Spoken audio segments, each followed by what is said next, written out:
معنای عشق چیه؟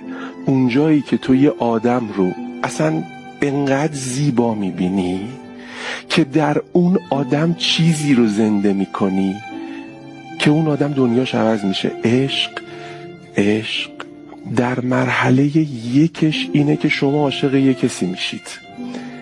در مرحله دو انقدر درست میبینید، نوازشش میکنید، خوبیشو به جا میبینید، بدیشو پانسمان میکنید و درمان میکنید تا استعداد شکوفا بشه و اون آدم عاشق خودش بشه. اگر در عشق کاری نکنید که یه آدم عاشق خودش بشه، اصلا مرحله عشق کامل نمیشه. متاسفانه اون عشقای الکی که هست ما کاری میکنیم که آدم ها در نهایت از خودشون متنفر بشن و اینه که ایراد داره.